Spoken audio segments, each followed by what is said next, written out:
Halo semua, bertemu lagi dengan Ibu Uli Saroh Nida Situmorang. Nah, seperti yang kalian sudah ketahui, Ibu membawakan bidang studi bahasa Indonesia.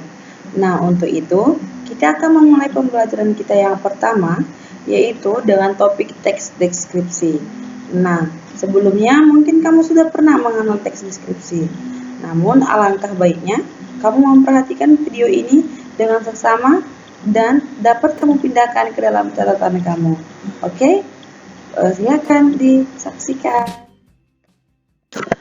Oke, kita langsung saja masuk ke dalam pembelajaran kita. Kamu pasti sedang bertanya-tanya, apa sih teks deskripsi itu? Nah, langsung saja. Teks deskripsi adalah sebuah teks yang menggambarkan secara jelas sebuah objek, tempat, atau peristiwa yang sedang menjadi topik kepada pembaca, sehingga pembaca seolah-olah merasakan langsung apa yang sedang diungkapkan dalam teks tersebut. Nah, di dalam teks deskripsi juga mempunyai beberapa poin yang harus kita bahas. Nah, poin pertama yang harus kita bahas yaitu poin ciri-ciri teks deskripsi. Ciri-ciri teks deskripsi mempunyai 5 ciri. Yang pertama, melukiskan atau menggambarkan suatu objek seperti benda, suasana tertentu atau tempat. Yang kedua, penggambaran dilakukan dengan melibatkan panca indera. Contohnya, pendengar, penglihat, pengecap, pencium, dan peraba. Ciri yang ketiga, memaparkan ciri fisik dan sifat objek tertentu seperti bentuk, warna, ukuran, dan kepribadian secara rinci dan jelas. Yang keempat, yaitu banyak ditemukan kata-kata yang maknanya berupa kata sifat dan keadaan. Yang terakhir, para pembaca dapat merasakan sendiri atau mengalaminya sendiri. Itulah ciri-ciri teks deskripsi. Masuk ke dalam poin yang kedua, yaitu struktur teks deskripsi. Di dalam struktur teks deskripsi ini ada 3 struktur yang harus kita bahas, yaitu struktur yang pertama, struktur identifikasi. Struktur identifikasi ini merupakan bagian yang mengenalkan objek, tempat, atau orang yang akan dideskripsikan. Identifikasi biasanya berisi ciri umum seperti nama objek, lokasi, ukuran keseluruhan, dan lain sebagainya. Itulah dia struktur yang pertama. Masuk ke dalam struktur yang kedua, yaitu struktur deskripsi bagian. Deskripsi bagian memuat gambaran rinci dari objek yang digambarkan. Nah, gambaran rinci itu menggunakan penggambaran ciri-ciri tersebut memecah bagian-bagian objek secara rinci. Nah, itu dia poin yang kedua atau struktur yang kedua. Masuk kita ke dalam struktur yang ketiga atau struktur yang terakhir, yaitu struktur penutup.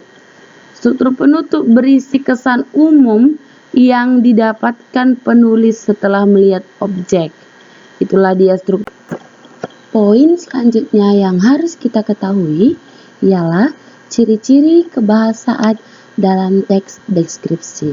Ciri-ciri kebahasaan dalam teks deskripsi yang harus kita ketahui yang pertama yaitu kalimatnya berisi penjelasan terperinci untuk membuat objek menjadi konkret.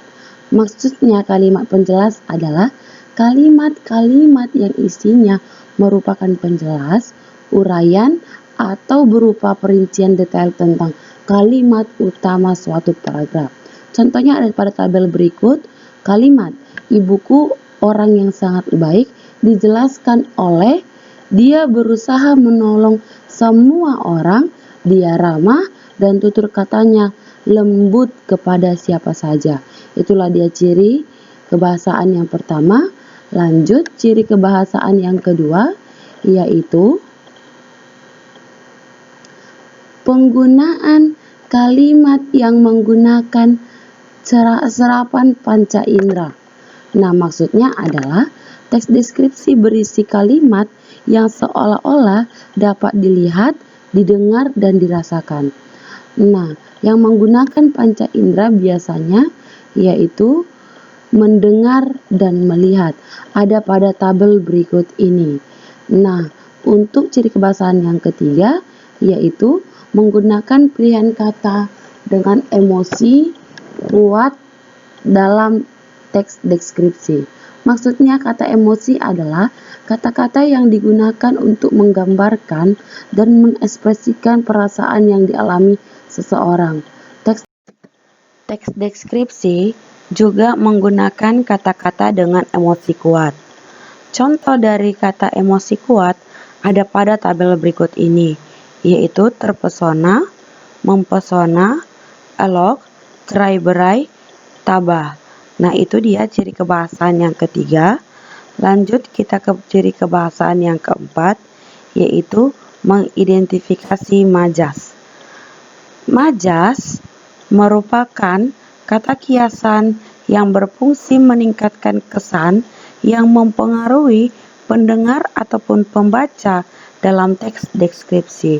Perhatikan contoh dalam tabel, ada penggunaan majas personifikasi dan hiperbola, dan masih banyak lagi majas atau penggunaan majas lainnya. Untuk itu, pembelajaran kali ini sampai di sini dulu. Terima kasih. Nah, bagaimana dari hasil penjelasan Ibu tadi? Apakah kamu sudah mengerti? Nah, kalau sudah mengerti, Ibu ucapkan terima kasih. Yang belum, bisa dilihat kembali agar supaya mengerti. Oke, sekian pembelajaran kita atau pembahasan pertama kita pada teks deskripsi. Dan akan Ibu jelaskan secara terperinci di video berikutnya, masih dengan topik yang sama, tapi dengan penjelasan yang lebih terperinci lagi. Oke, terima kasih kepada anak-anakku. Selamat belajar dan salam sehat. Goodbye.